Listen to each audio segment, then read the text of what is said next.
Just imagine playing through a game with your friends. Okay? Now imagine instead of your friends, it's different voices that either helps or mocks you.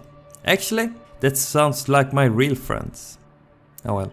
This is at least a pretty good summary of Hellblade: Senua's Sacrifice. Hellblade: Senua's Sacrifice is a game made by Ninja Theory that upon release only costs $30. I always love to speak about the cost of the game, but in this case it certainly feels like a AAA game through and through, and it's a very sensible price for this type of game. Speaking of that, Hellblade sure is a different take on action games, or even games in general. My first impression of this game was that it was going to be a pure walking simulator / story-driven game. And while Hellblade has those elements in it, it never lets them take over and constantly mixes things up to keep it interesting. The introduction is taking its time to let you inhale the atmosphere and how you think the game will be. It's very greyish at the start, with a lot of dialogue before you get to do stuff, but it's narrated well, and for a person like me, this made me interested in finding out what had happened and what will happen. Senua as a character is inspiring and relatable. For me, who have dwelled into the dark parts of life, I can see and understand why Ninja Theory portrays Senua like they do. She's not a god, immortal, unstoppable or such things. She's simply a human being who suffers the same problems we do in real life. She faces adversity and hardship, but even so she struggles through it simply because she refuses to give up and to follow her goal to the end, which is another reason why she's so inspiring. When a fantasy game about Vikings and Norse mythology makes you relate, you know they succeeded. While Hellblade certainly satisfies my action thirst, it is a very slow-paced game that often asks you to slow down and take in the surroundings and story. The battles are often few and far in between. This isn't a game for those that wants non-stop action or all gameplay. It's more like an atmospheric story adventure, with heavy psychological elements thrown into the mix. You'll do a lot of walking around, so be prepared for that if you plan on buying the game.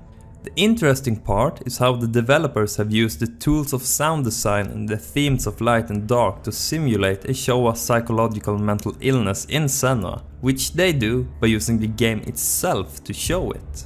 Light and dark is used effectively throughout the game to show both dark and light moments, but also showing the struggles that Senua faces on her journey. A lot of areas is filled with beautiful scenery and lush fauna. Often there is small patches of the sun shining down, with a lot of dark patches and shadows. I think that Ninja Theory also uses this to subconsciously show the player how a person with a psychological illness may experience life itself. Happy moments here and there, but a lot of somber, dark moments too. I briefly talked about voices in Senua's head, but I'd like to expand on that point, since I think it's so genius. The journey Senua does is a lone one, but at the same time it's not. The voices makes the player feel like Senua is never truly by herself, that there are always someone with her on her path. But the voices aren't always nice. Sometimes they give you tips or tell you to dodge with a hectic breath. And sometimes they mock your allegedly stupid decisions, and even worse. They can really beat Senua down and almost force her to feel bad whenever they feel like it. They all have a different strength in their voice, and they also have different width and depth in the panning spectrum. This is genius in terms of trying to make the player realize how voices and statements can truly hurt a person. Some people may find this annoying, but I think it makes the game more whole. It's a piece of the experience itself, a great way of showing how it may be to some people. Senua is fighting enemies as much as she is fighting her inner demons. Speaking of which, she'll also talk with this and reason with them. They will follow her throughout the game.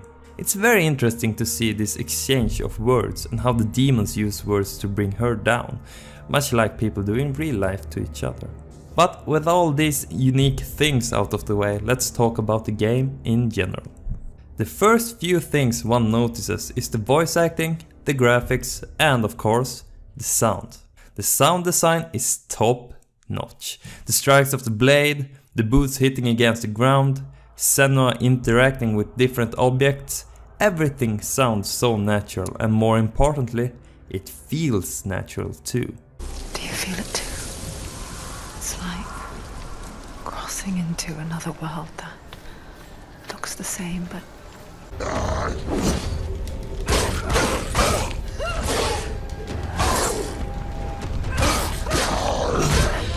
The sound design especially will become very important later on in the game. The graphics are also very acceptable, and at times it looks really good. Every scenery have a unique atmosphere to them, and each area feels different to stroll through. Later on in the game, the PlayStation 4 is tested to its limits. The areas become more detailed and over the top, going from lush green forests to dark caves and hellish dreams is quite impressive. And this is also where Hellblade shines the most. One of Hellblade's biggest pros is the thick atmosphere in each location, whether it's dream or reality, and how the game manages to establish that atmosphere. The thundering roars and the tinkering rain striking the ground, or the atmospheric sound effects during Senua's trials. They each paint a bigger picture by using sound and graphics. It's very impressive. Now, aside from a few graphical glitches, which is not occurring often by the way, everything looks amazing. Senua herself is the most impressive one though. She looks absolutely stunning. Her face especially looks detailed and full of emotion, and oh my god, those eyes are simply mesmerizing. But to me, the most impressive part about this is the voice acting. Both the voices of NPCs and the voices in Senua's head is great. They carry a great deal of emotion and weight when needed, but can also be soft and soothing. Senua, the bosses, the lore guide Ruth, and many others all have a matching voice which fits their purpose, and the flow of the voice lines are perfect. In battle, Senua screams when she attacks her enemies, and when she gets hurt, she grunts from the pain, making it even more realistic. But the most impressive voice work is that of Senua herself, played by the very talented Melina Jurgens, who also did a lot of real-life performance capture for Hellblade. And I've watched their developer diaries, so I found out that she isn't even a real actor and she's still this good! The impressions on Senua's face are detailed and extremely believable at all times, showing things such as happiness, sadness and fear. Hellblade's main gameplay is built up with two main pieces, puzzles and then we have combat. When you can't walk straight to the next area, you probably need to complete a puzzle. Oftentimes there are marks that you need to find somewhere in the area, and these can be irritating as fuck to find. You need to first find the mark and then you need to stand in the right spot to actually be able to get it. I missed a mark earlier on the game simply because I stood in the slightly wrong spot. There are also some really cool optical illusions baked into the puzzles. There were moments when I stopped for a while simply because I found the illusions to be cool as all hell. They are a fun challenge, but in the end of the game these can drag on for too long in my opinion. The puzzles give the player a pause from the hectic moments though, so that's very nice, and variation is good to a certain point, and this combination is perfect. Sometimes the combat takes center stage during your journey, and you better steel up and get good if you don't want to get a blade to your chest or knee. Hehe, original joke, I know! The combat itself is great though. The blade in Senua's hand feels real, as she slashes with fast and heavy swings, which can make the enemies falter. It's also deep the further on in the game you get. Different enemies often require different tactics or a different approach. Senua can kick away the shields of enemies, or she can block and even parry enemy attacks by timing it just right. It's simple, but oh so fun, which is the most important aspect. The game can get quite difficult and players may struggle at certain parts, but that's also part of Senua's journey and her struggle. There were moments when I felt that the combat was unfair though. Later areas come to mind. One example is when I was in close quarters fighting enemies. Sometimes the enemy could spawn behind me and stab my neck with their blade without warning. Or when I dodged an enemy's attack and rolled into another enemy's attack. But most of the time it feels really good, and I think the combat shines the clearest at a certain moment in the game, and you'll know which moment it is when you get there. And then we have the bosses themselves. They are for the most part interesting and offers a fair challenge. They have a distinct theme, and aside from that, Ninja Theory also put a very huge focus on the visual aspects of the bosses. How they look, how they feel, and how they play. These bosses are among some of Hellblade's biggest highlights. Another very defining aspect of Hellblade: Senua's Sacrifice is the story, which takes a front seat during the entire game. It's deep, interesting, and very thought out. We have Senua's personal story, and the player can also find these cool runes that offer stories about Norse mythology, which is a huge part in the game. Why, you ask? Well, because you journey through areas rich in that mythology, and the rune stones offer insight into enemies and areas that appears on your path. The completionist in me also wants to find every one of these stones so I can hear the epic stories of the Norse gods. Senua's personal story is one filled to the brink with struggle, sadness, and darkness. I don't know how many times they utter the word darkness in the game, but after you play through it, you can probably write a fucking book about that word, okay? But there are two segments of story in the game. One segment is the story that happens from the beginning of the game to the end of the game. The other stories told are mostly shown through flashbacks and by playing through some of Senua's memories. These are amazing as all hell. I love to hear about what happened before this journey, but also a lot of parts are a mystery when you first start playing the game. And if you're like me, you want to uncover these mysteries. I was surprised to find out that this game can get really scary. Like, really scary. I won't spoil it, but Ninja Theory has made something special for sure. The light and dark themes get more intense the further you get into the game, and there's also some enemies that use these elements to gain the upper hand and confuse you. But that's also why design is so important. You don't need to see all the time. The sound can tell you so much through its noises and effects. You'll get your mind blown at more than one moment, I promise. To be honest, this game is probably one that you'll play once or twice and then be done with it, but that's also a part of its charm. The game is surely going to stay with me for a very long time, if not all my life, because it was so memorable to me. The soundtrack is made by two masterminds, Andy LaPlega and David Garcia Diaz.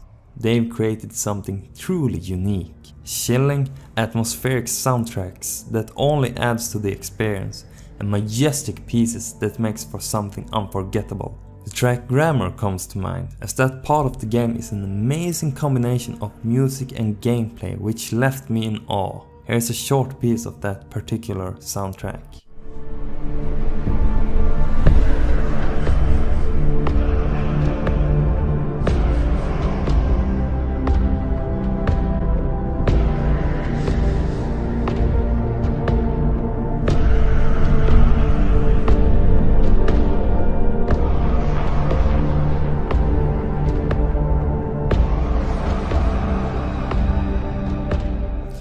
I think that it's kind of a shame that there are a lot of mixed opinions about Hellblade.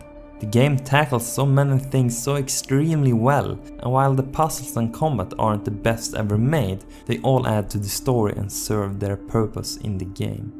The game handles and portrays themes of mental disorders and psychological illness the best way I've seen so far. A beautiful game in many ways, a journey to hell itself through the eyes of another person. Since this is a review, I should give the game a final rating. But you know what? I'm not going to. I cannot give this game a rating, because I don't know what I should rate it. I can't impart my feelings on you, you must feel them for yourself. All I can really say about this game is that you should play it yourself, as I highly recommend it. Especially for that price tag, and make your own opinion of the game. It's a short but fulfilling journey. Hopefully it will be worth it. I leave with this. Hellblade: Senua's Sacrifice is nothing short of extraordinary. A big thank you for watching this review. And if you liked the video, you can leave it a like and subscribe, and if you didn't, you can leave it a dislike. It's all up to you. If you want to leave a comment, you can do that too. But anyway, I hope I'll see you in the next video I make, and as always, I hope you'll have a good one too. See ya!